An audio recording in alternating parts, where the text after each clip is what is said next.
What's up, everybody? Clint Fauché here, and it's the Front Porch Chronicles. Today, we got a super cool guy. I've been following him for a while on Instagram. I was glad to finally get him on here. His name is AJ Silva. Welcome to the Front Porch, brother. Sweet, man. I've been looking forward to this, so I'll be really excited. So let's intro the people to you. Let's take it all the way back. Where did you grow up? So, first off, thanks for having me on. But man, I moved around a lot when I was a kid. So I Yeah. grew up Garden Grove, freaking born at Chalk Hospital and stuff down in Santa Ana, and then freaking lived in Garden Grove since I was since I was born all the way to like sixth grade, I would say. Then moved to Corona, and then moved back down to Santa Ana, lived there for a while, and then lived in Orange for about a few months, and then moved to Eastvale, and then Corona again, and then Orange, and then now I'm living out in like Tustin, Santa Ana area. You were bobbing and weaving, bobbing Bob, and weaving. not by choice, but we stay ready. We stay ready. So what were you like as a kid?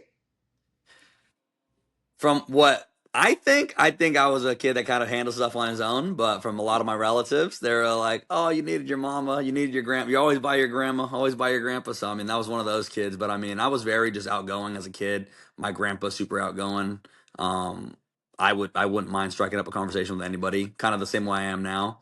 I have two Yeah. younger brothers, so we're all very different in that sense. My middle brother Andrew, super quiet, reserved guy.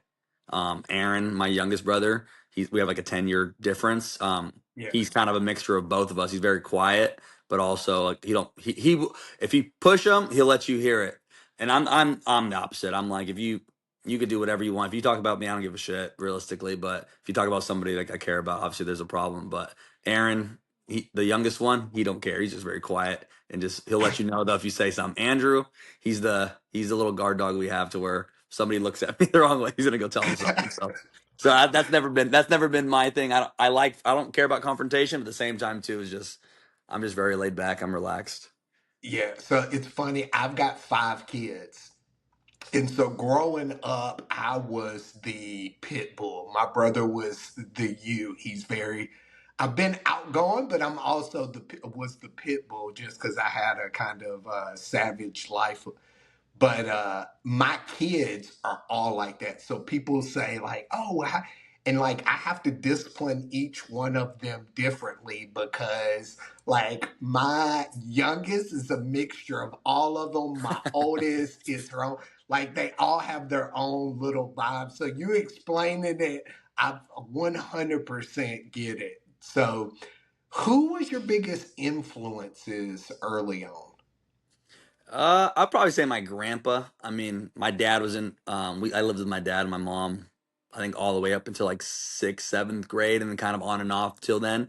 So I mean, my dad he'd work, provide stuff like that. My mom for sure too. So now I've grown up a little bit to where I got to really just look back and be like, damn, like my mom was working 2 jobs at some point. My mom was leaving, dropping us off to school, and I mean, not knowing. I mean, we're making her late for work because we're just dicking around in the room and taking forever to put our clothes on her everything she said to do the night before, we're doing it the morning of, and we're kind of all over the place. And then now I'm like, oh shoot, like she had 2 jobs. She's dropping us off at 8 o'clock at school, and then not coming back home till like 8 o'clock at night. So we would live with my grandparents in the beginning, and they would take care of us, you know. But my mom now that I know all the work she's put in, and I mean, single mom of 3 kids, 3 boys for sure. There's times when we've had to like stay in like 1 bedroom places, and we're all in the same bedroom. So I mean, I couldn't stand living in it with my 2 brothers because I don't have my space growing up. And then I can't imagine being a full on adult, a mom, and having to share your space with 3 of your sons, you know? So I would say her for sure. And my grandpa, her dad. So he definitely instilled that hard work and that work ethic to kind of just grind. He had his brothers or his parents passed away at a young age. And so he stopped going to school and he started to work and he kind of just took care of his family, his brothers and sisters at like I think at 11 or 12 years old. And so I'm hearing those stories and he would tell me those stories when he was alive that he'd have to do that. So anytime I had an excuse of anything, he'd always bring up like, dude, I was 12 years old pretty much that I had to do this and that. You're over here, and I'm over here 18, 19 at the time thinking my shit's hard, but he's over telling me this, or sometimes he'd be, and this is where I think Andrew, my brother, gets his kind of meanness from. It's from him. Like I'd be sleeping at their house, spending time with my grandparents, and most grandparents would love it when their grandkids are over. And I'm not saying he didn't, but he's standing over my face at 5:30, 6 o'clock in the morning, looking at me. He's like, "You gonna sleep all day? What are you gonna do?" And I'm just like, geez, it's an hour and a half to get to your house, and I'm just relaxing right now, sleeping. And then he's over standing over me, and I mean, we're outside, freaking cutting. He doesn't have lawn back there. He's all rocks. It was all rocks out in the Temecula area where they lived, and we still had to pull some weeds, cut the hedges on the trees, stuff like that. So I mean, I would definitely say my mom and my grandpa to where influenced me the most, and now it's kind of one of the things to where my mom I was like, okay, she's a badass, you know. So It's crazy how when we're kids and we see those things from a perspective, we're like, why is she not here? Why is she yada yada yada? And then we see like what was going on in the backstory. Once we have to get a job and pay our own bills and do our own things, it's crazy how we look back and we're like, crap, okay, now every I time, see. Yeah, now I see. It's funny. The older I get, I'm teetering on, but I'll be 50 in a couple of years. And the older I get, the more I learn. And it's crazy that all these stories and all these things you'll hear about enjoy time while you're here because life's too short and yeah. yada yada. And as a kid, like you hear that stuff, you're like, yo, okay, whatever. And then as you get older, it's more and more like, wow, like there's glimpses of things, and if you don't take the opportunity to enjoy those things, they quickly go away.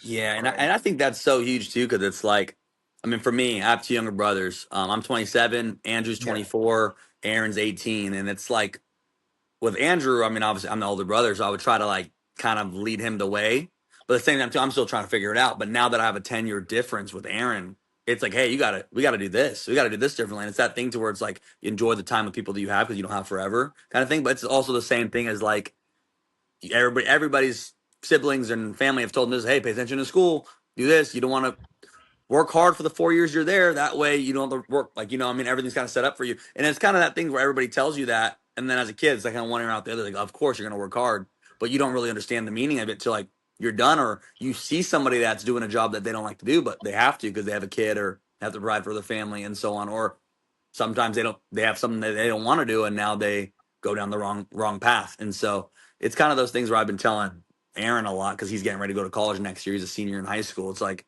hey, like you got to bust your ass in the grades too, just as much as you do the wrestling, because it's that thing to where it's a domino effect. Not saying that you can't meet the perfect person for you at a D3, NIA, JUCO, whatever it is.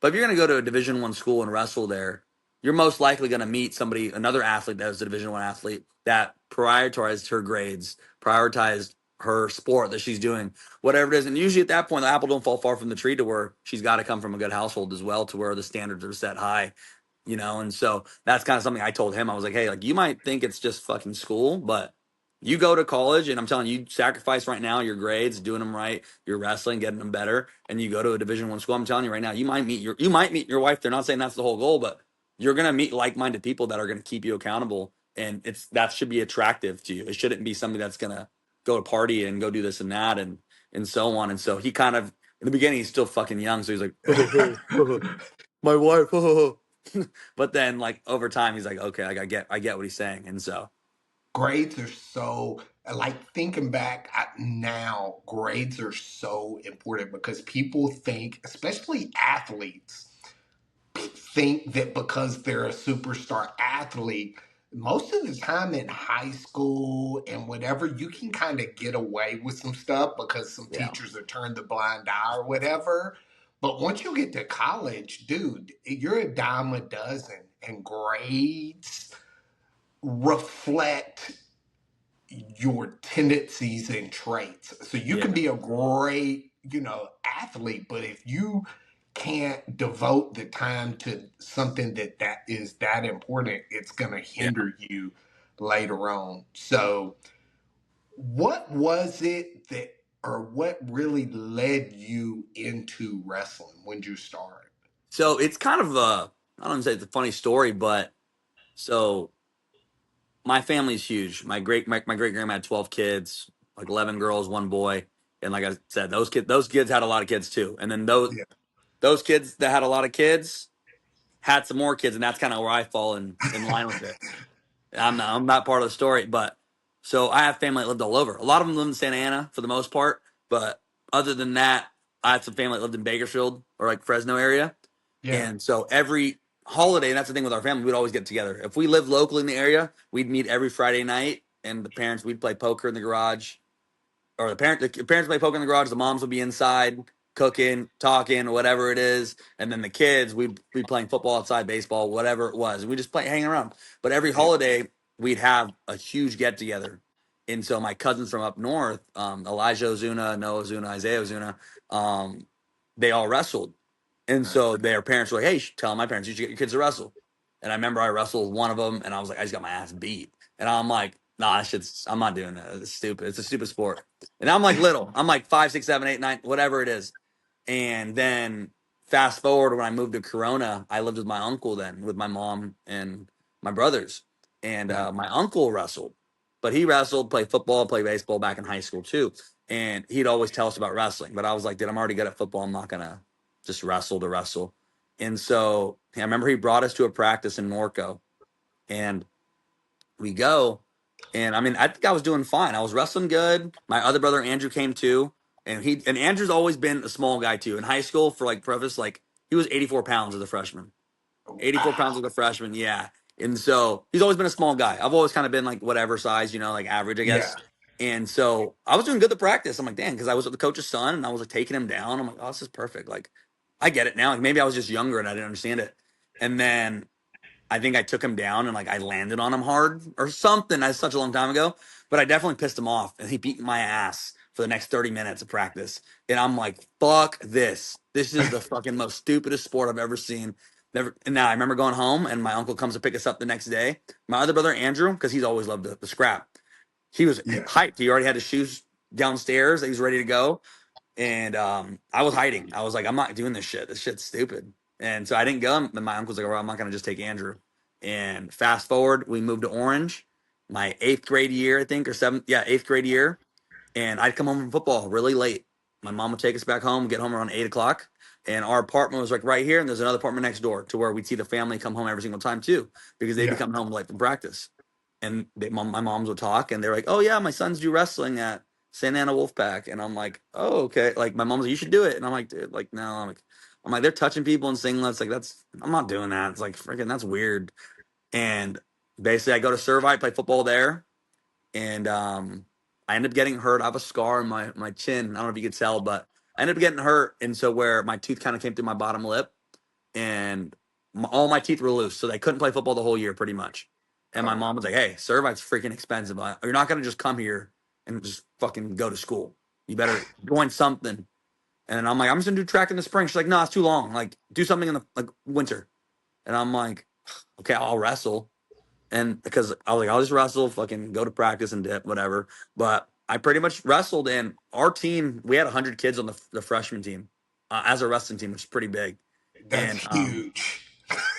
and yeah, and it's a small school too. I think I think the total population of kids were like anywhere from 550 to like 800 kids. I think so. I mean, having 100 kids on the team is kind of crazy, and Yeah. so that's what got me started into it. But my whole thing was I'm gonna quit after season ends, or I'm gonna quit during the school year because it was hard, especially when you have 100 kids on the team to where some schools have freaking 20 kids max, and you could be a starter.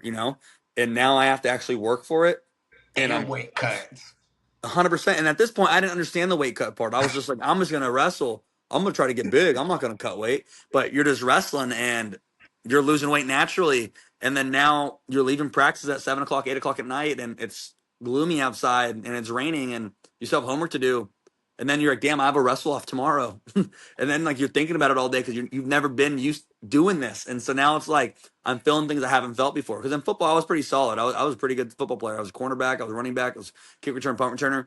And I was like, I've said this before, like on another podcast, but it was like I was cocky. I was like, I'm like, this is easy. Like, fucking, I'm gonna wrestle and beat everybody's ass. Because in football, I'd start fights. I'd push people and go. And I'm like, what? Because I'm thinking, if I'm a good football player, I could fight too. I don't know where that came from, but you see it when you get to high school. You see the jocks that walk around all tough and shit, but they've never been punched in their life. They've never done anything, and that's kind of what I fell into as a player. I was like, oh, I'm good. I could do this, and so I was doing that. And but no, I remember just getting really tough that freshman year, and then sophomore year I ended up starting on varsity, and then junior year same thing, and then senior year same thing. But I remember I wanted to quit up until like late sophomore, maybe after sophomore season was already over with. And at that point, I was like, hey, I'm doing it. Might as well just commit to the wheels fall off and really just push myself. But that's kind of what made me started into wrestling. And my mom never gave me a reason to quit. I'm like, now as a coach, I see kids to where it kind of remind me of myself. And I'm like, hey, you got to just push through it. You can't just quit because it gets hard right now. Or you can't just, you're going to find a way to do it. Or you're going to find excuses. And excuses are a lot easier to find. But if you push yourself and you kind of tell yourself you're just going to do it, you're going to do it, you're going to do it, those excuses are harder to find. And then it's going to lead to better things way past wrestling. But my mom was on my ass 100%. So I didn't quit. Do you think you were low key? Were you kind of nervous because the other two times you had tried to wrestle or you wrestled with somebody, they kind of flung you? Were you nervous going into that first match? I'm sure that had a lot to do with it. I just think most of it too was as a kid, like nobody ever wanted to like mess with me, and it wasn't as an intimidation factor. It was always Yeah, just like I got along with everybody to where yeah. I'm like I didn't know how to react to that. Hey, you're wrestling here in the middle of the mat right now. Everybody's watching. Like figure it out. Like I've never used to that, and so I'm used to football to where I was good, but I still needed help from the linemen from all these other people. And You know, it's a team. It's a team. There's 10 other people out there at a time. 100%. Wrestling, MMA, jiu-jitsu, all of those things, bro. They literally. I tell people the first time I did an MMA fight, like we went through training camp. We were like, we're gonna do this and we're gonna do this. And dude, and there's nothing you can explain. That cage closed, and you're like, what was I supposed to do again? No, And then literally. you're looking over there, and this dude's like mean mugging, and you're like, okay, well, we about to fight. Yeah. And then it's like, I don't want to get knocked out in front of my people, my people. So, dude, the bell rings, and then you just run across, and it's like, what? They're like, we worked, and I'm like, She's like, I forgot. see what had happened was. So I know you went to Servite. Y'all won Yes. back-to-back CIF titles. Yes. What did the grind look like day to day with so many dogs? And you said, like you said, 100 people in there. What did it look like daily? Yeah. So the Servite program started, I believe, like the wrestling program started in 2008, 2009. Yeah, I think the inauguration season was like 2008, 2009, something like that. And so it was 2 years because 2011 I started high school. 2015 I graduated, so it was 2 years in. yeah, And you go into the wrestling room. It was a small little bungalow. It looked like it was a classroom. That's what it was. You jump up, you touch the ceiling. Into where it was small. It was at the time. I mean, we had 3 or 4 different practices because you couldn't fit all those kids in the room. yeah, And so we were doing that, but pretty much like freshman year, I would say it was a lot of just conditioning, a lot of sprints. I think probably just getting your mind ready for, hey, it's not going to be easy sport. Um, just a lot of conditioning. We had wrestle offs every Monday for frosh off tournaments because okay, the winner would go to a JV tournament. The loser of the wrestle off, the second wrestle off, whatever, would go to the frosh off tournament. And the loser's loser would just go to the freshman only tournament. And if you have 4 people in the weight class, then you're not wrestling if we couldn't get you in, kind of thing.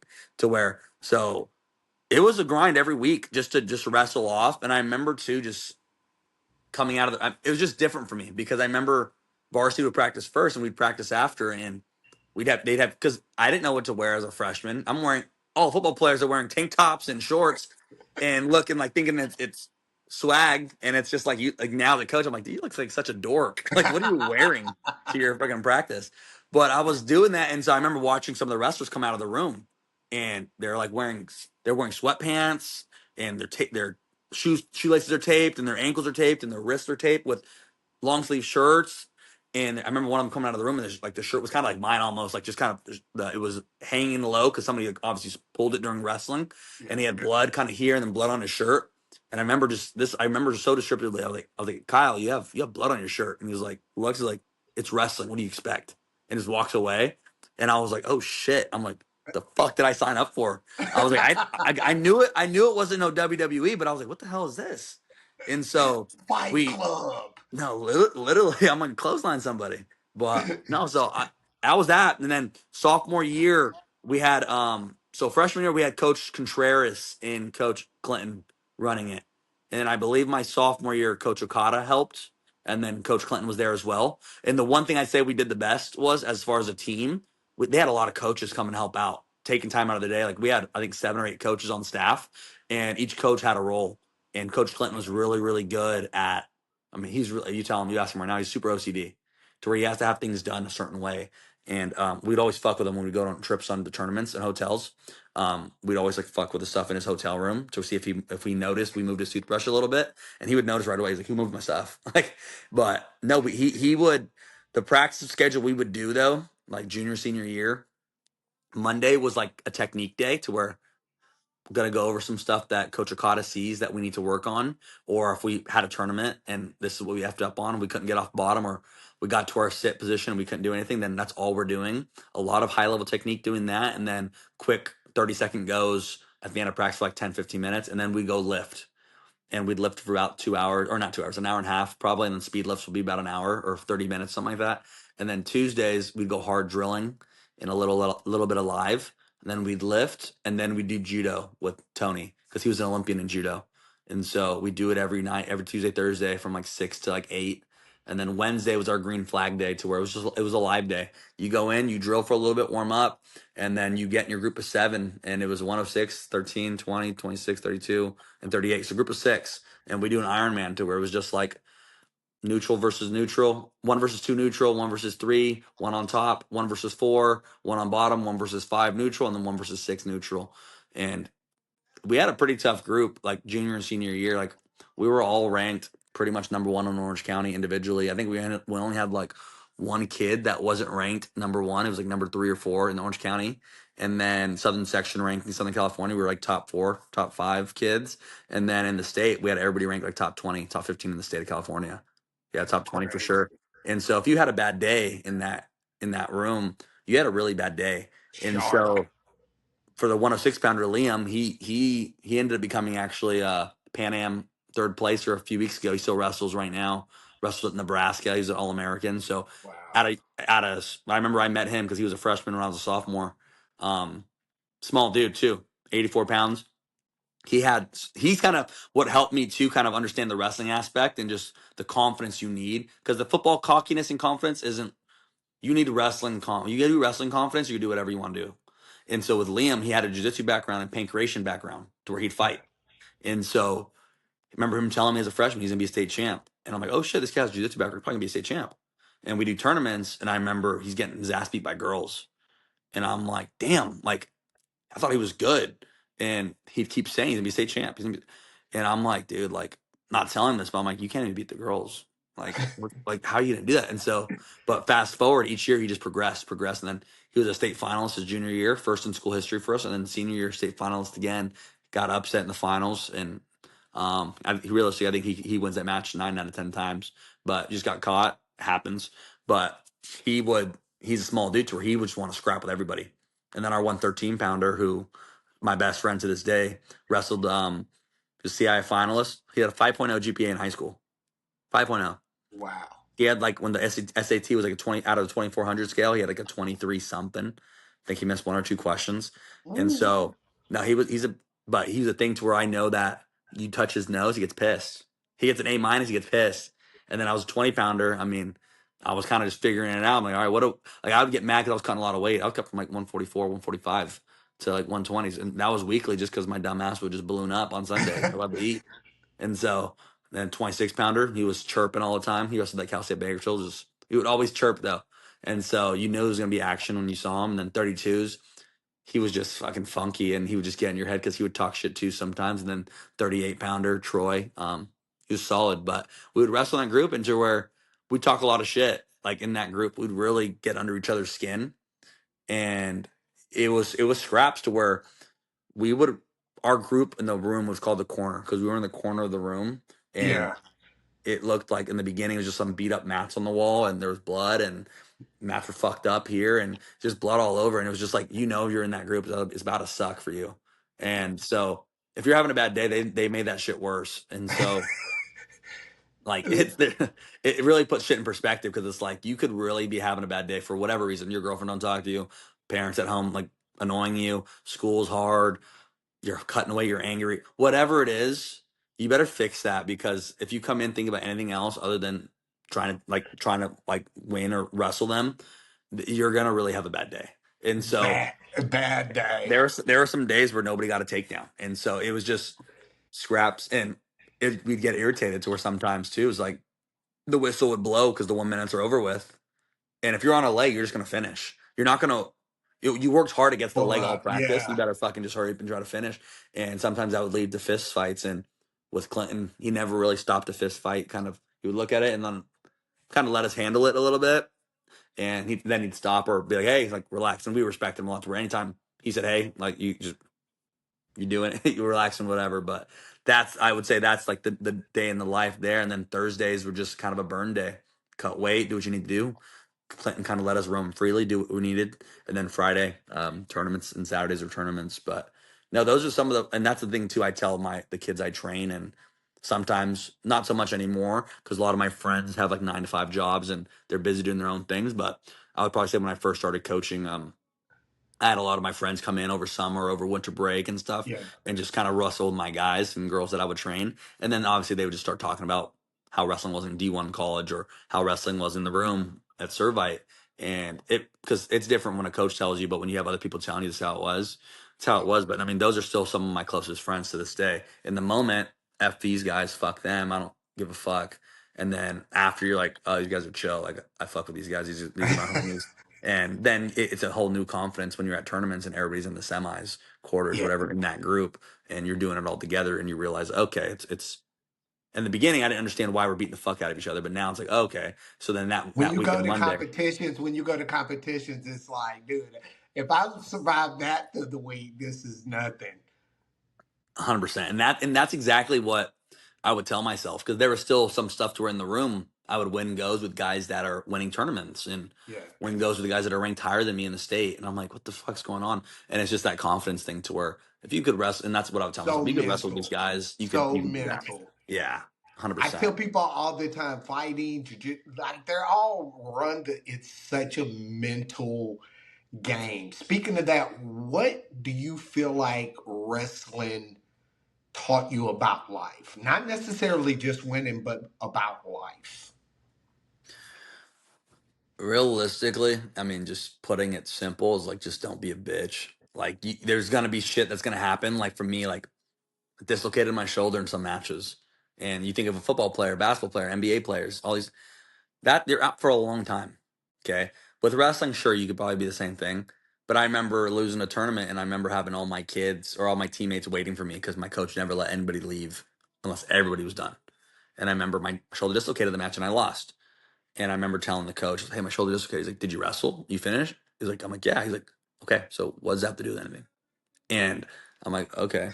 And I remember telling my mom later, and she was like, "I don't hear it. Stop bitching." And I'm like, okay. So then it kind of just quickly made me, and I still wrestled the next week and the stuff after. I would do a lot of rope exercises and so on. So, but I would say just that simply, just don't be a bitch. Like, realistic, like, I'm applying. There could be shit happening outside of practice, outside of what's going on, outside of whatever. Nobody cares. They're gonna listen, sure. Like, I think everybody needs to talk to somebody. They're gonna listen, but nobody cares. And like, there's this thing I just actually saw it yesterday. It was like a wrestling coach actually said it. I'm probably gonna butcher it, but it's pretty much like it's something along the lines of, I don't even want to say it now, but something along the lines of like, don't like, nobody cares about your problems, and like 30 or 70% of the people just don't care, and 30% of the people like love that you have them. And so it's like, be careful who you tell your stuff to, because it's like 70% of people don't give a fuck, and then 30% of them are like happy you have a lot of Yeah, bro, problems and that's stuff. why I keep my circle so small just because of that. And it's like Absolutely. yeah, we need to talk about things and we need to work through things. But the friends that I have that are in my circle tell me right and wrong. Like they're not gonna co-sign on this or that, and they're gonna be like, "Hey, you need to get up and do what you got to do. Kids got to eat." So No, absolutely, and that's the thing too with the rest. I realized that right away. It's like, damn, nobody cares that I'm hurt. And then the coach, when he's talking to us, he was like, "You're taping your stuff up. You're doing it. That's fine. Nobody cares when at the tournament. No, nobody. There's not a fan up there that's like, hey, that guy right there in the mat number 4, he tore his ACL last week, and he's still. Nobody gives a shit. I'm You gonna go lose, you give lose, him you a win. hug. They No, don't. literally. If They anything, they don't. care. If anything, the competitors care more. Like, oh, shit, I'm gonna go after that. Like, I'm not gonna. I don't give a fuck.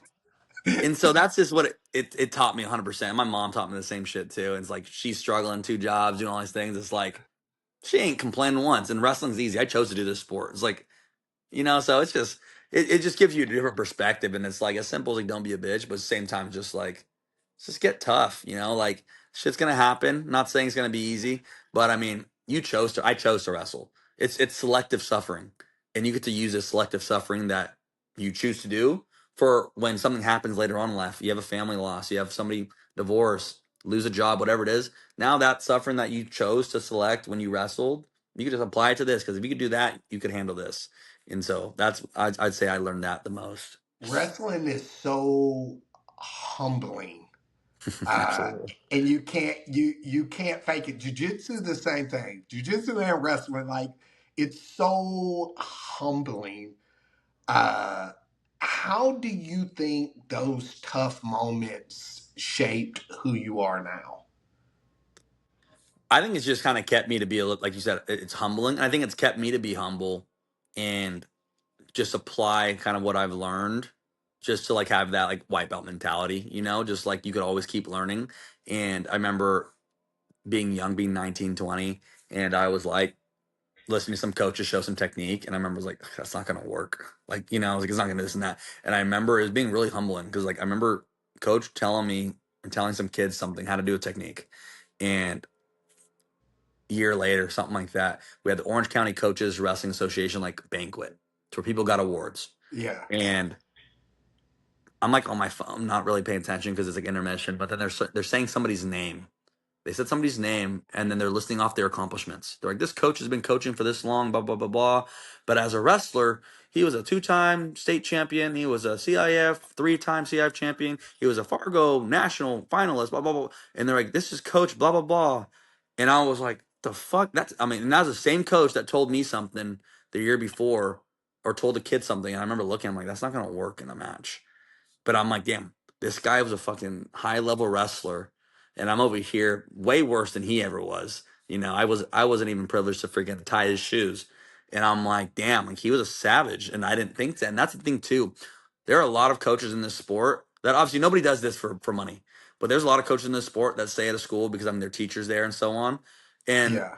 they don't get the support they need with the faculty and the staff and the kids, to Yeah. where they never get to show how good of coaches they really are. And so that's for me, dumb of me to be thinking. I'm like, when I see coaches that have schools that just aren't that good, I'm like, oh man, it's the coach. The coach isn't. But then now coaching for the longest time and going to different schools and seeing it, I'm like, oh dude, that's not even it. Like it's not saying it's easy to run a club program because you get kids paying that want to be there.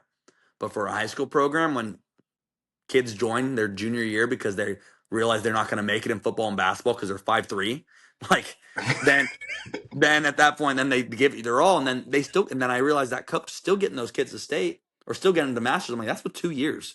I mean, that's tough to do. And so, but no, I would say like I've applied just being that humble, but also just the work ethic, just the work ethic, and knowing that if you could cut weight, if you could cut like 12 pounds in a day, you could suck it up and run while you rolled your ankle and tore your meniscus and LCL, and you still get your weight off. If you could do all those hard things, it's like everything else, if you really applied yourself, you can do it. And that could just be with work, with whatever. There should be no excuse because you've already done the hardest sport in the world. Yeah. Weight cuts, bro. Whew. What's the most you've ever cut with a weight cut in a day? In a day, I'd probably say anywhere from like 10 to 12, something like that. Nothing too crazy, you know. But it was like already when like my body was Bro, depleted. It that's sucked. kind of crazy. I did 16 one time. Fuck that. Like my body held on to the water for the first time ever. I woke up and I was like, wait a minute, what? And dude, I had to ride. It was in San Diego.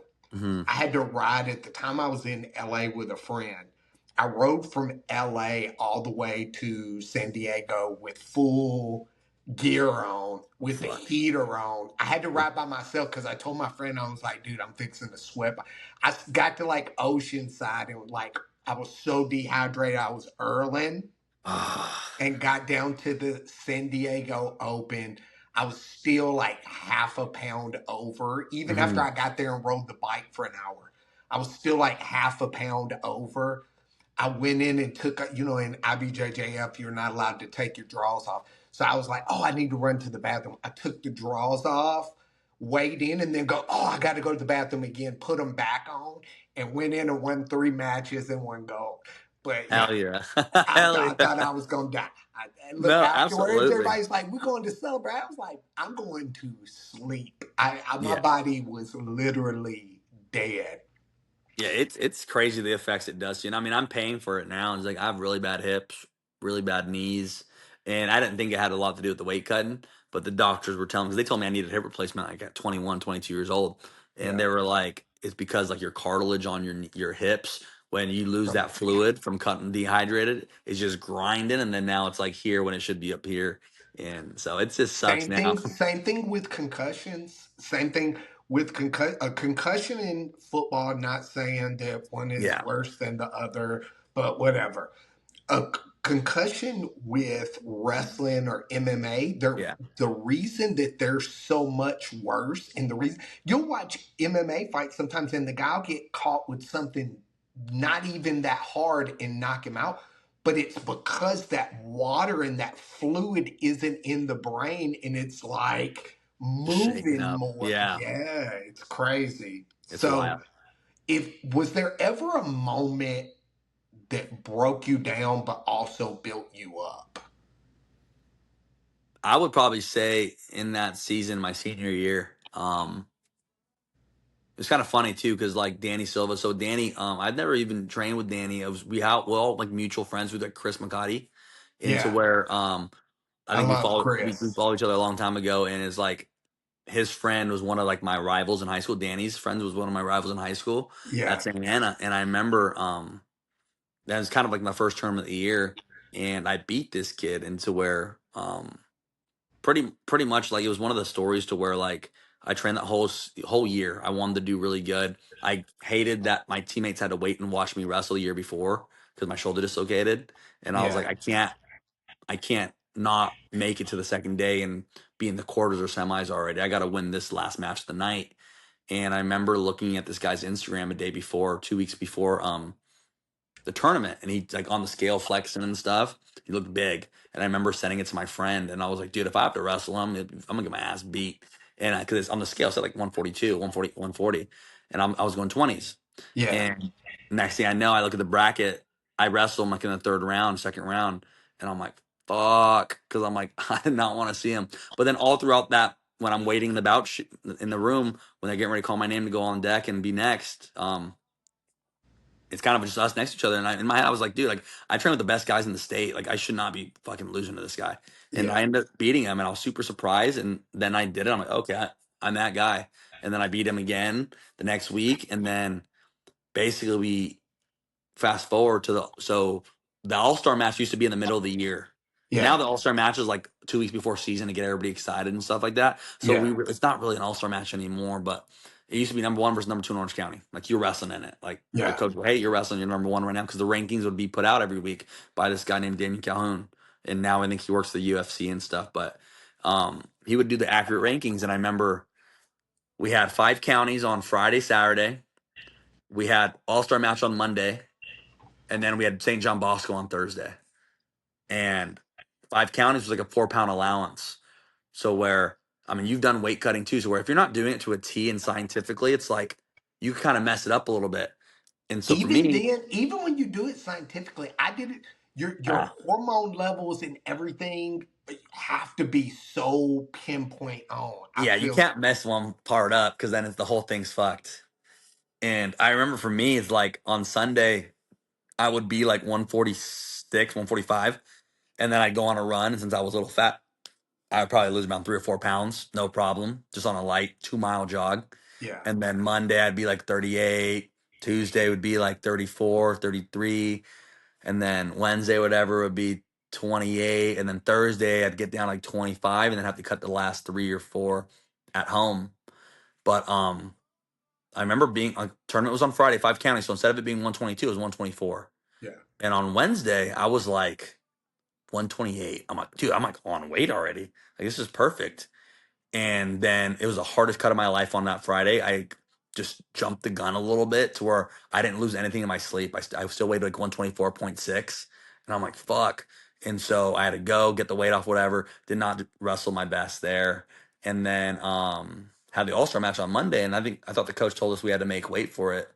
But it was just all honor system, honor code, into where I'm wrestling the guy and I'm like, oh, he is not 120 right now. And it was the guy, it was that dude. I'll tell his name. His name's Saul Bravo. He's still like, I still talk to him to this day. It was one of the things to where in the moment, I'm sure we hated each other because it was always just back and forth and it was a close ass match.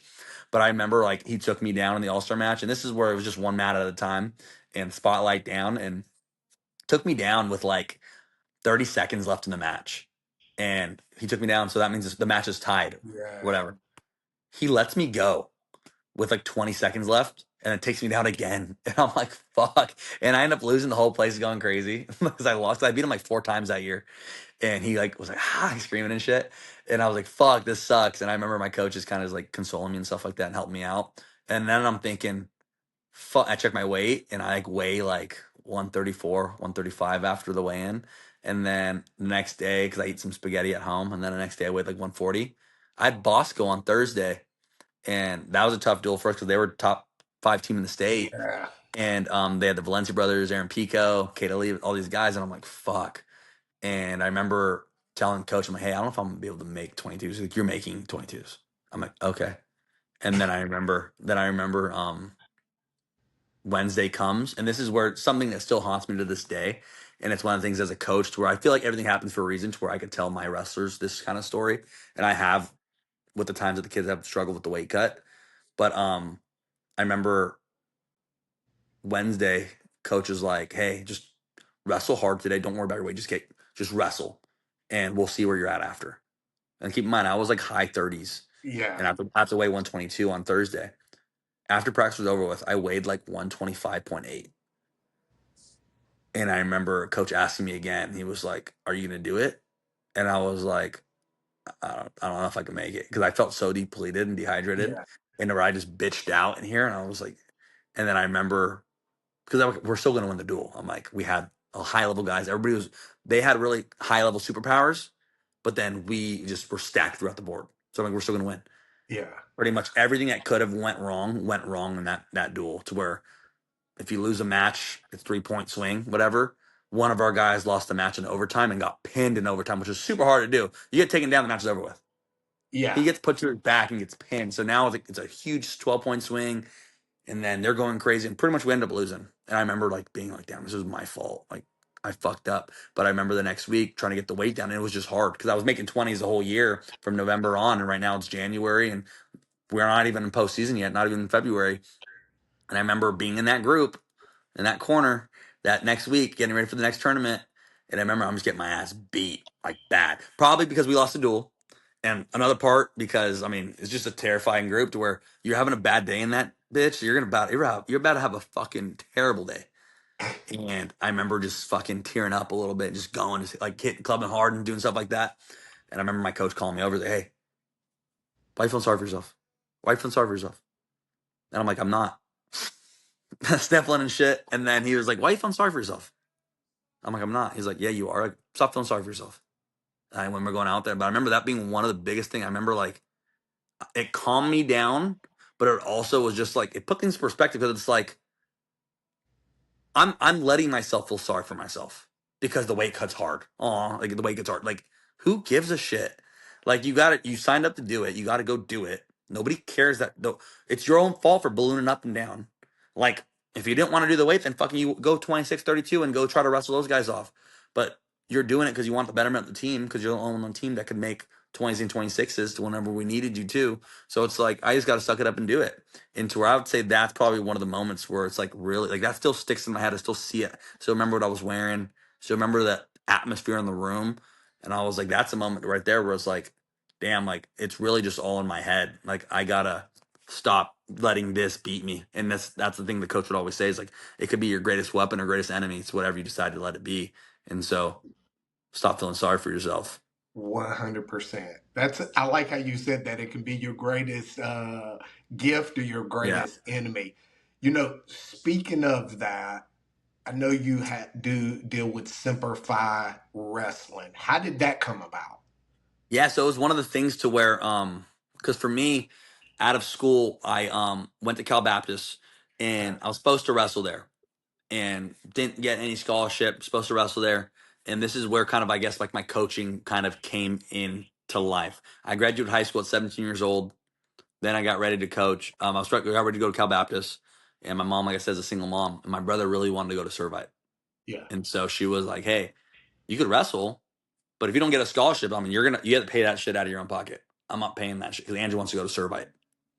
And so now I'm thinking like, "Fuck, like I'm not." It's not a confidence thing. It's a if something happens and I get hurt, I have to pay a medical bill, and then I also got to pay tuition. So it was also just a thing to where I was like, I had to kind of put myself in the back seat because I was like, I didn't. I'd worked hard in wrestling probably for a year and a half, late Yeah. junior year to senior year. I worked my ass off. Freshman, sophomore, I thought I was working hard, but I wasn't. Yeah. Into where I was like, all right, Andrew's been working hard. Andrew's been wanting to do this. Let me just take a back seat and let him accomplish his goals. Yeah. And so he started wrestling there and so on, and then did what he needed to do. And so where I was like, okay, like it's good, whatever. I was coaching him a little bit. He's a two-time CF champ, Masters finalist, Greco State champ. Freestyle. I'm saying, all right, so I think I know what I'm doing a little bit. And then obviously his coaches obviously helped too, but I would wrestle them all the time and we'd go over stuff. And my cousins, what I was saying earlier, my great grandma, great grandpa had a lot of kids. Those kids all pretty much went to the Marines, Navy, all over. But I would say predominantly more of them were all Marines. Yeah. And they're like us. They're very outgoing people. Love to hang out with them, you know. And I remember as a kid loving hanging out with them because they're all jokesters. They all crack jokes, and my mom would always tell me, "Oh, see, that's your uncle, blah blah blah. It's your cousin there." And it's like that guy don't look scary, and like in person, like in the pictures, he looks intimidating. But I'm like, "Oh, he's the nicest guy." And then as the older I got, my mom's like, "Oh yeah, the drill sergeants, blah blah blah blah."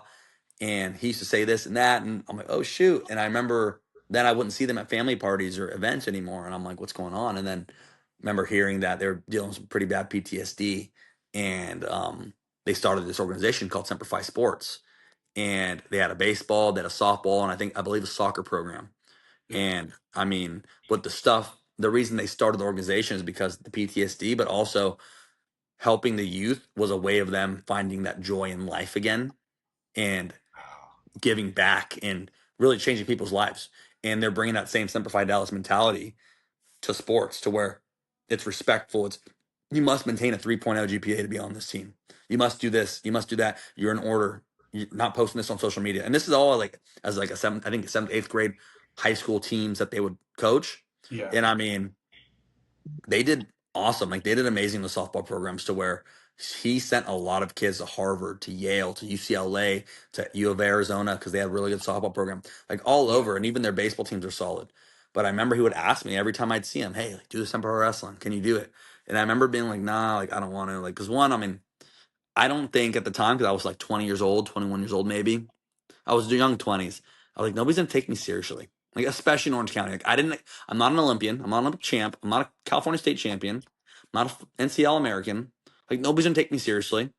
Like, I felt comfortable doing it with my brother and his friends because Yeah. I wasn't getting paid to do it. I was just doing it to do it. It's like Yeah. I wanted to help out and I loved watching film and I loved breaking stuff down. And he'd ask me every time I'd see him, every time I see him. And then he finally asked me again. And at this time, I think I was getting ready to go to school for nursing. Yeah. And I was working like 3 or 4 jobs. I was working catering events. I was working at a restaurant as a busser and server. And then I would work just to like on call if somebody needed me to like clean something up pretty much. And so I was just all over doing that. And I was like, I don't have time. He's like, just if you don't like it, hey, you don't like it, then you just tell me I don't want to do it again. And that's it.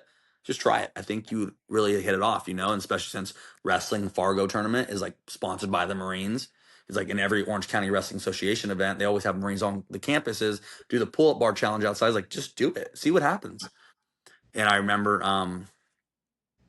doing it, and I was like, all right, guys. I remember telling people about it, like, let's do this, whatever, blah blah blah. Because I've always had a sphere of people that I know and a lot of people Yeah. that respect me and stuff. So like, all right, I'll do it. And I remember doing was like, hey, first official practice, 2 weeks, whatever, blah blah blah blah, for free. Don't worry about it.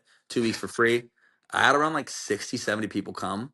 And I'm like, oh shit. I'm like, this is sick. And then he was like, yeah, he's like, it's a nonprofit too. So he's like, you can charge what you want to charge. And then if whatever you want to do with the money, do with your money. We'll give it back to the veterans. We'll do this with the veterans. We'll do this next. I know with him, they would go like to hospitals and visit veterans, and they do certain things like that. So it was pretty cool stuff. And they'd go like do like fundraisers as far as like turkey stuff for Thanksgiving and then stuff for Christmas. So it was awesome.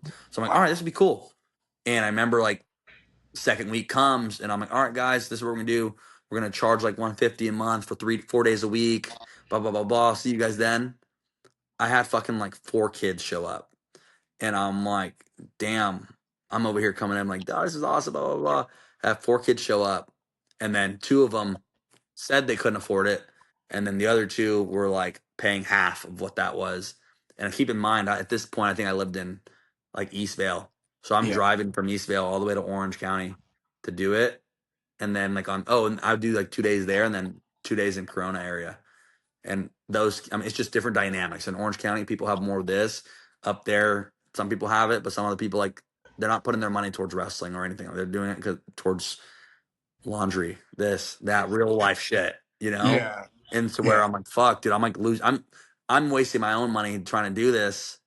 But a part of me too is just I don't know. I just stuck with it. I was like, I'm just super competitive to where I had a vendetta, kind of like I mean, I had everybody's name down because I have them sign like a waiver to Yeah. where like you don't get hurt and like if anything happens, you know.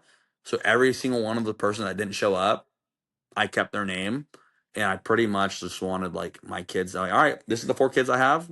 Fuck it, we'll ride. And to where it was kind of like a vendetta, to where like, we're just gonna chase those kids and just try to beat them.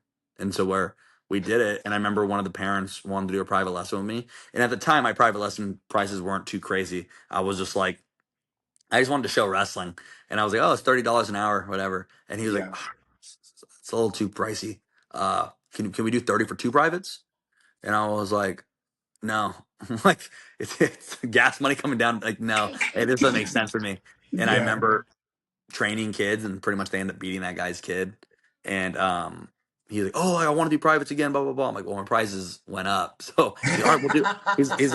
He's like, "All right, we'll do it." And pretty much long story short, I mean that was 2019, and then COVID happened and stuff, and then I felt like I got a lot of my clientele from a lot of like because nothing was open during COVID, into Gotcha. where at a time there was an MMA gym that they were doing practices out of, and one of the kids I helped out, and one of the kids that helped me out with my brother, um, was like, "Hey, can you come to this practice? Like, there's a small practice. A lot of MMA fighters are here, UFC fighters are here. It's just small. Okay, so I go. It's awesome. And then I'm like, I remember telling them, "Hey, do you mind if I bring some people for the next practice?" I was like, "Yeah, sure. Just bring 3 or 4." I'm like, so I text 3 or 4 of my guys that have been fiending to get on the mat. I'm like, "Hey, practice here. Don't be late. Blah blah blah. Cool." Let's say practice at 10 o'clock. I get there. I get 10:05, a little late. The same parking lot that was empty the 2 days before was filled with cars, and I go inside and I see like 40, 50, 60 people inside that gym. And I'm like, oh, fuck. And then I see the owner of the gym, the UFC fighter, high level UFC fighter. And he's like looking at me. And I'm like, oh, fuck, he's going to kick my ass. And I remember finding the kids that I told to come. I'm like, why'd you tell people? I was like, I just told one person. I'm like, I didn't tell you to tell anybody. I said, you 3 coming. And he's like, well, I just told one person. I'm like, well, no shit. Now one person's gonna tell the other person. Nobody's been wrestling. So they're like, oh, open mat. We're going to go. Like, so then pretty much what happened, like he's like, just run the practice. Like, just do what you need to do, whatever. We'll do a practice, whatever. And I remember after the practice was over with, he was like, if your kids that you brought today continue to like beat up on my fighters the way they did today, you guys are more than welcome to come whenever you guys want. Like that was a perfect practice, blah, blah, blah. And I was like, oh, sick, cool. And so pretty much we do practice there every Tuesday, Thursday, and we train. It was really low key because it was COVID. It was really low key. Like I think the walls were cardboarded, and you're getting practice in. People drop you off. There's no cars and no attention, and a lot of high level fighters were in there. And a lot of high level coaches would come in from all over the world to like train there and like show stuff. So I'm like learning stuff from high level fighters. I'm learning stuff from Olympians. I'm learning stuff from world champs, from world placers. I'm seeing the high level people that I like watch on TV because I love UFC, I love MMA, I love that stuff. So I'm like, damn. And then I'm running practices and I'm giving away like the T-shirts, Semper Fi shorts, sport, and they're posting on their stories and they're telling me thanks coach for the stuff. And I'm like, at the time it was 2019, 2020. I mean, I was 22 years old, 23 years old, and they're calling me coach. And I know they're older than me, and I know like you should not be calling me coach. I fucking suck. And you guys are high level UFC fighters, top 5 ranked in the world. And I'm like, damn, this is awesome. And I remember meeting kids that would go to that gym and their parents would hit me up, hey, can you do private at my house? And I'm like, oh, sure. And then, hey, can you do private at my house? I have mats. And I'm like, now I'm like getting a lot of people to do private with me at different schools. And I was like, wow, this is awesome. Like I could really do stuff with this. And I'm like, this is sweet. And then once like kind of the ban got lifted, I kind of just kept that clientele. And then if they were a junior or senior and their kids were good because they practiced through COVID, they would tell their teammates would be like, how'd you get good? And then they'd refer to me. And it was kind of that domino effect. And back then I put a little bit more attention to it because I had a website. I had my brochure that I wanted, my Instagram page. I would use that Semper Fi page often. Right Yeah. now, I don't really use it too much, kind of just post stories and stuff, but I really want to get back into doing that. But no, it was kind of just I started doing that, and it was it was kind of awesome. And so that's kind of what got it started. And then it was kind of just a domino effect of getting clients, and we'd go to tournaments all over the country and got the brand going. And then now that I'm in the high school position as a head coach, I'm still trying to figure out if I want to do it as a club or if I want to just kind of start something different under my name, because I feel like I have been doing a disservice as far as the Semper Fi name, not really giving back and doing what I should be doing with them because I've just been so focused with the high school program. So Yeah. I don't know if I should just be cutting off and doing something totally different as far as like the name goes.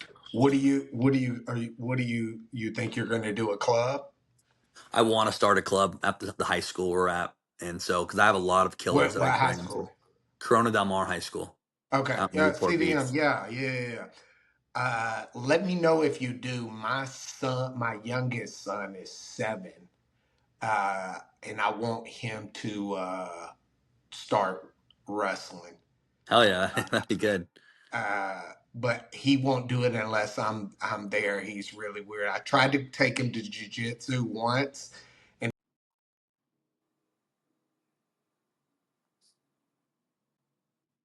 but he's from Santa Ana, so he's He got gets in that. his blood.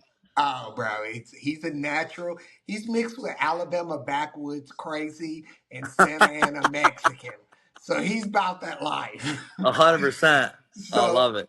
yeah, so I'm gonna get him in. So getting to know you a little deeper when you're not coaching or training, who is AJ Silva? I'm just super like laid back, like realistically, like last year, I'll say last year. I mean, just a long time. I mean, for the longest time, I've just been doing trainings, Yeah, and I mean that's what I do for work. I mean, I just do private trainings all day, pretty much.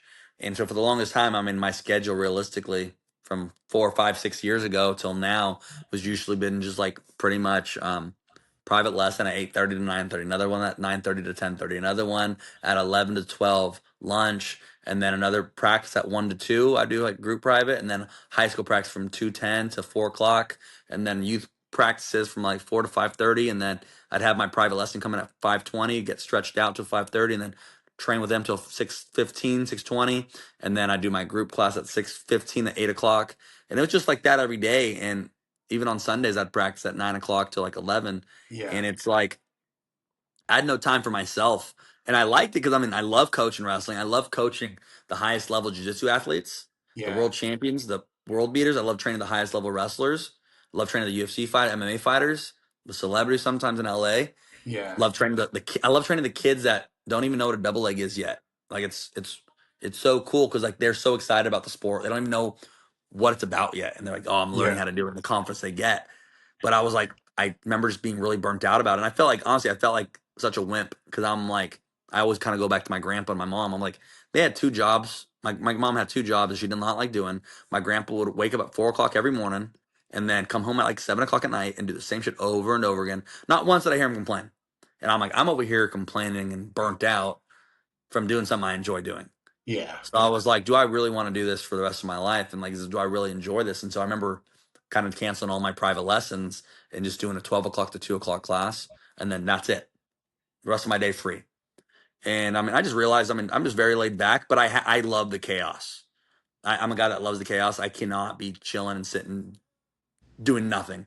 Like I love the chaos. And as much as like I thought I hated it, like I love it. And that's kind of who I am. Like I have to be doing something all the time. I cannot just be sitting on my ass and not doing anything because then I get irritated. And if I get irritated, now I'm irritated with somebody else because they're lazy or they're this and that. I'm like, but if I'm training and I'm coaching, you could be the laziest guy in the world, and I'd be like, oh, awesome, man, that's cool.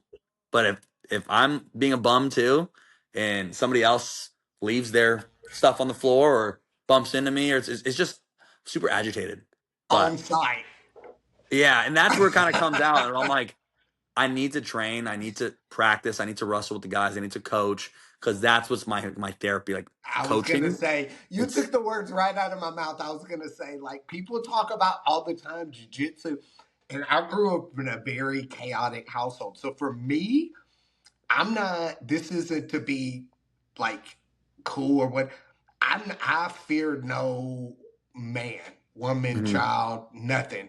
So like when I do jujitsu, I'll close my eyes. Like especially I'll pull guard and close my eyes, and people be like, "What are you doing?" And I'm like, that to me, the world is chaos. That yeah, to me, that moment and that time that I'm training is so peaceful to me. There's not anything that's gonna happen in there that's gonna throw me off my zen. So definitely, I feel you 100% yeah. therapy.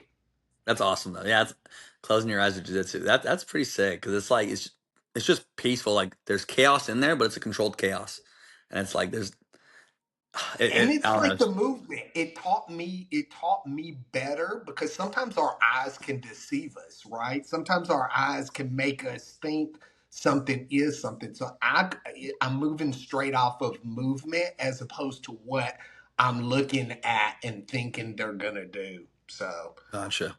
what's something about you that people would never guess? Mm,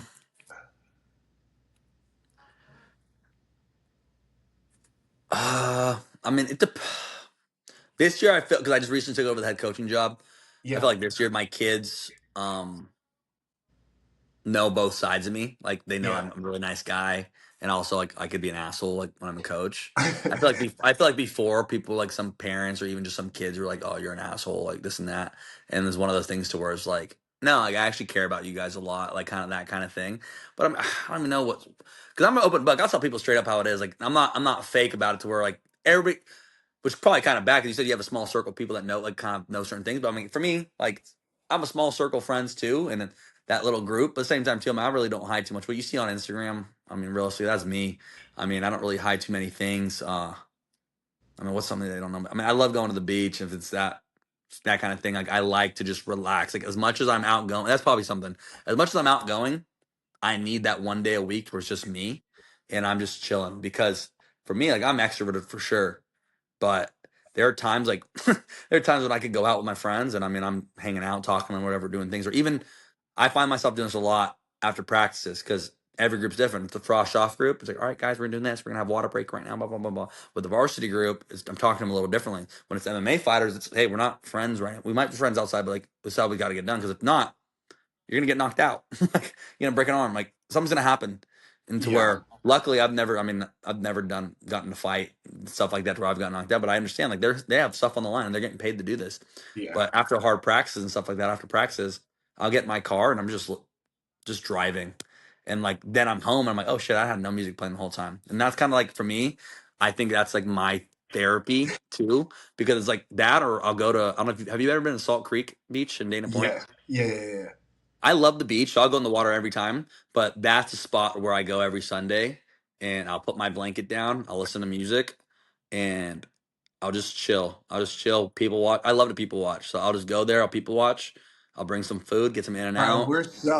we're so similar. It's kind of super weird because I'm the same way. Like I have to tell people, like when I date or whatever, like I have to tell them, like yes, I'm extrovert. Like I love people, I love to talk or whatever, but Yeah, I also take on people's energy and stuff. And it's like, there's times, bro, where I just be wanting to chill. And it's not that you did anything. no, I'm not 100%. upset. There ain't nothing really that is stressing me out. I just need time to recharge. And people will be like, oh, but you go out and you do this and you okay. But I still need to recharge your phone. You're on your No, phone literally, all the time. You gotta recharge it, right? absolutely, bro. I gotta recharge. Let me ask you this. What kind of legacy, I know you coach, what kind of legacy do you want to leave? Not just necessarily in wrestling, but as a man. Hmm. As a man, I'll probably say being a man of your word. That's something my grandpa would do. Would say, you gotta be a man of your word. And for me, like obviously, my dad wasn't in the picture later on, and my grandpa, we would talk about it. And then obviously, as the older my grandpa got, he kind of just got a little bit more forgiving. But obviously, if you have kids, somebody leaves your kids, stuff like that. Obviously, you're not gonna be very fond of them. And Yeah, he would always tell me, he's like, you just gotta be a man of your word. You got to if you say you're gonna do something, you got to do it. And for me, I'm like, okay, like that's simple to do because I won't say anything that I know that I'm not gonna do. But it's like sometimes there are hard things to do and hard things to say, but you still got to do it. You can't just bitch out and not do it. And so I would probably say that's probably one of the things I want to definitely leave because I have two younger brothers too, to yeah, where I that's why I think too as a wrestler, I mean I was whatever. I wasn't the greatest. And as a coach though, I feel like that's what I really have a knack for. And that's why with my brothers I enjoy coaching them and I have a way of breaking down the technique. I have a way of breaking certain things down for them. But the thing is I can't tell them, hey, you got if you want to do this, you gotta do this, you gotta do this, you gotta I have told them. But I know deep down subconsciously, they could probably be thinking, well, I mean, you didn't do that, or you can't do this, and so on. And so it's like I gotta if I'm gonna tell them to do something, I should just probably show them rather than say it because they're going to follow eventually. And that's what I've noticed too with a lot of people. walk it like you talk it. Absolutely. And that's where I feel like for me before, because I feel like Andrew was like my test run. With Yeah, Aaron, that was my, all right, I know how to do it now. And they're not even my kids to where I'm like, okay, when I have kids, this is kind of what I got to do. And that means I got to get in shape. I got to be training jiu-jitsu more often. I got to be boxing if I want to box, but I can't just be slacking because I'm tired. I got to be doing it because I can't have my kids train if I'm not doing it. Because then the last thing they're going to do is like, well, you don't do it. But if you're doing it consistently, eventually, that's what I did with my brother Aaron. Andrew, I forced him, you're wrestling. I'm like, you're wrestling. Because yeah, I wasn't happy with how I finished. I was like, you're yeah, going to fucking do it. We're going to do the blah, blah, blah. It was super like Iowa style. We're going to beat the fuck out of you. I don't give a shit you're going to hurt somebody.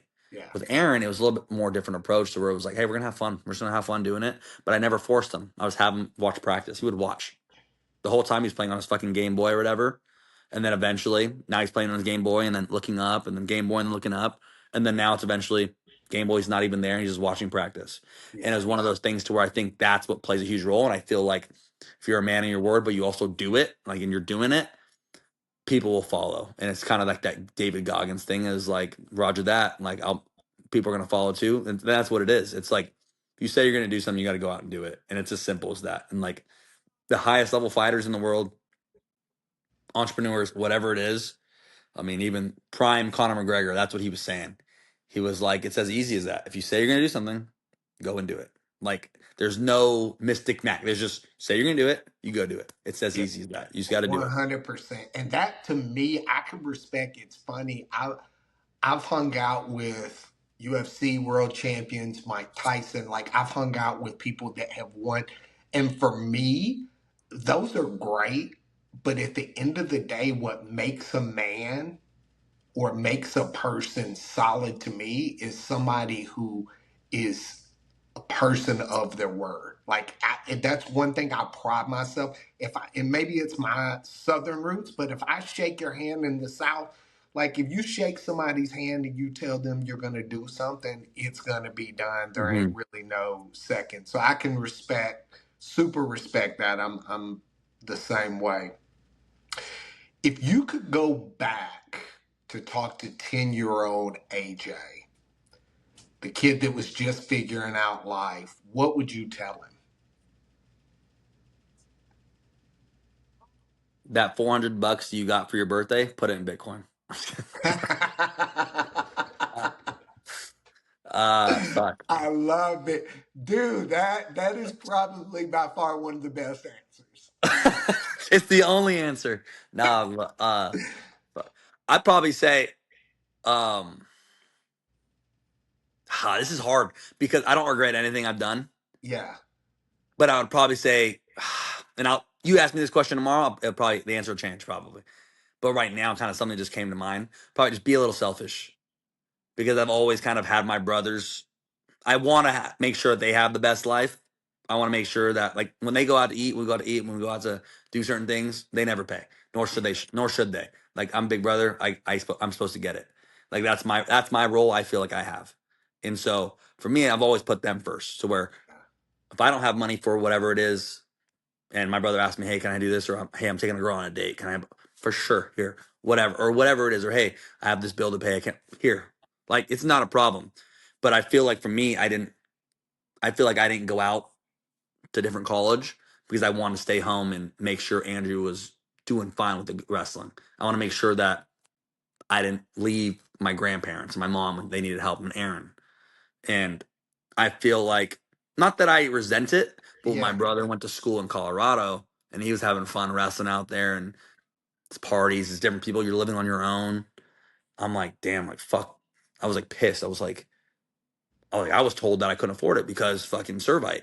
And Yeah. then now it's like he's there living the best time of his life. So it was a little bit more of a resentment thing, but it was also like I could have gone to Cal Baptist or I could have gone somewhere else and paid the tuition with a loan. You know, I know a lot of people that did that, or I could have applied for FAFSA, you know, but it was definitely something to where I had other stuff in the back of my mind to where it's like I didn't want to leave other people behind. And I felt like if I was going to a different school in across the country or out of my comfort zone, I would have felt bad. I would have felt selfish because I'm like, people are struggling back home and I'm over here not giving a fuck. And oh, I'm getting my education, but I'm having fun. I'm having fun with friends and stuff. But I do think that being a little selfish would would help. And I think some people like I think you seem like a really stand up guy and super nice and put other people before yourself. But I feel like everybody needs to be selfish at sometimes I just to think we put a negative connotation on selfish. selfish. Yeah. Right? I think we're taught a lot of the wrong things, right? Because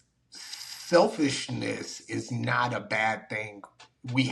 If you can't prioritize yourself, then you can't prioritize anybody else in your life. You can't take care of anybody if you can't take care of yourself first and foremost. You can fake it till you make it, but until you fully Yeah. take care of yourself, you can't fully give to other people. And I And think that has a lot to do with what you said earlier about like recharging yourself. It's like you got to make sure that you're okay first before you could help your kid, your family, whatever. so I did the same thing. Started taking care of my brother. I was 18 years old. My brother was 6. I took care of my brother all the way up. I have 5 kids. I've always Southern California, living single in Southern California, the struggle is real. But I have 3 very young kids that depend on me, not just financially, but they depend on me emotionally, mentally, um, and all of those things. So for me, the struggle is real, and I do what I need to do to make sure that they're provided. But at some point in time, like I had to learn to say no to things. Like, Yeah. their mom would call and be like, "Oh, we need to do such and such," and how much is it gonna $1,000 for a birthday party? That's absurd. She's Yeah. turning 4 or 5.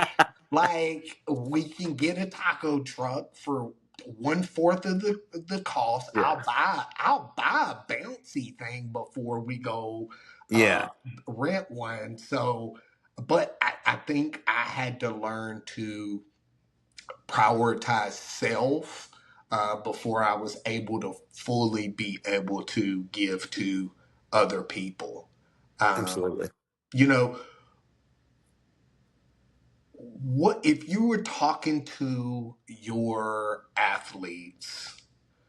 What would be the message that you would want to stick for them? If I was talking to my athletes, what would be something like where 10, 20 years goes in line, that's like one thing they remember? Yeah, Um,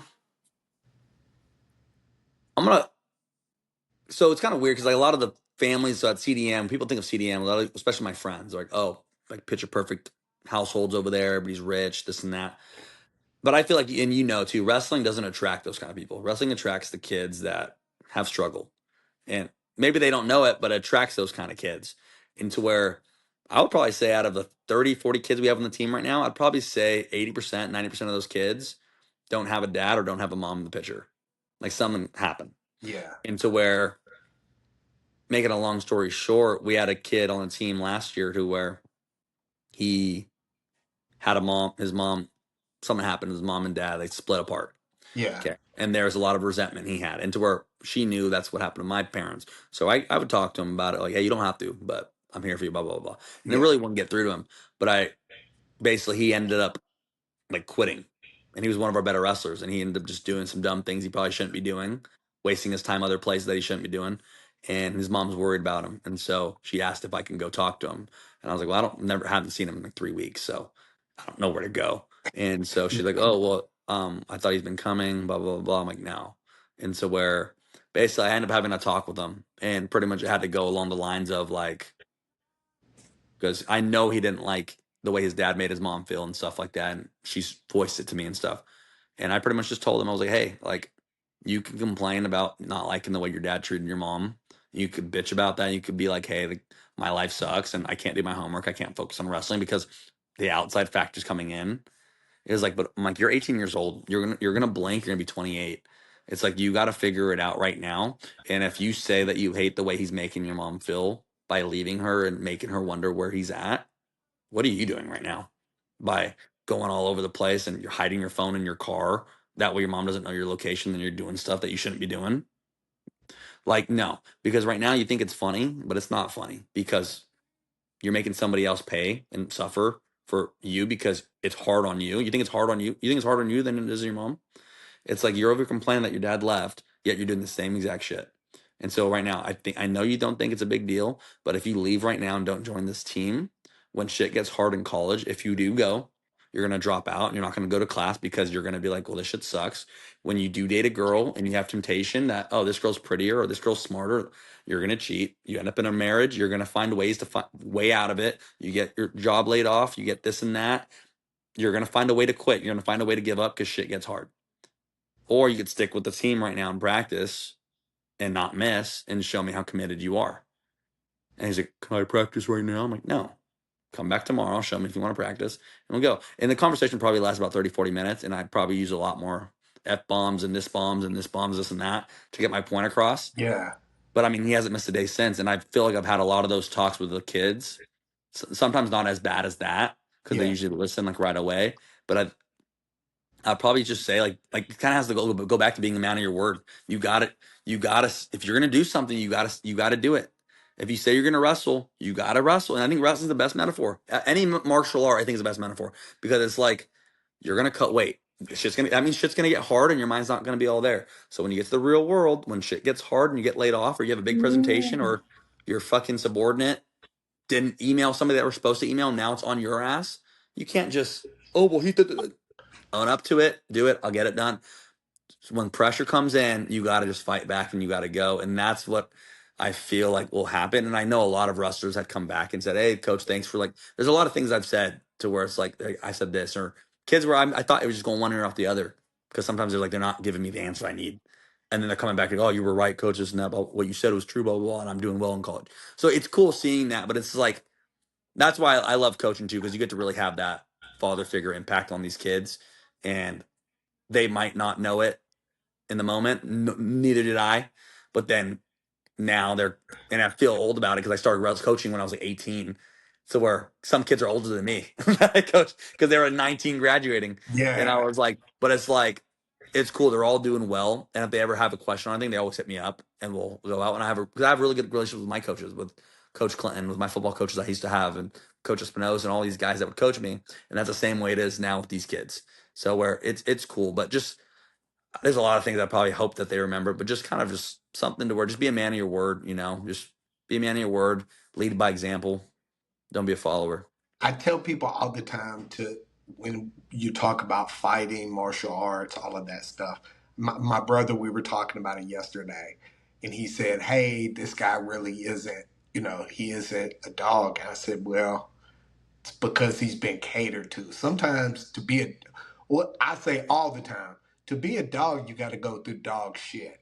Yeah. And that's the way that you learn. Luckily for them, they got somebody like you that's kind of been through some stuff that Hmm. can give them words of wisdom to help them. But goes back to what you said, being a man of your word and and following through with things. And when you do those things, most of the time those kids just want consistency because they don't get consistency, Hmm. whether it's from one of their parents or a family member or whatever. So, you know, this is why I love doing this show, to finally meet you, hear your story, and kind of uh, your journey, of helping others. Let me know about the club wrestling, because I definitely want to get my son in. I used to live right over there by CDM, Sweet. um, but I'll shoot you my info. If you need anything, y'all have any events or anything, let me know and I'll help post them as well. Oh, perfect. Thanks. I appreciate you coming on, and like I said, I'll be out there soon to catch up with you in person. Heck yeah, that'd be fun. Ella Bakery, let's go. Let's go. Take it easy, brother, and I'll see you soon. Sweet. Thanks, brother. All right, bub. Appreciate Bye. it. Peace.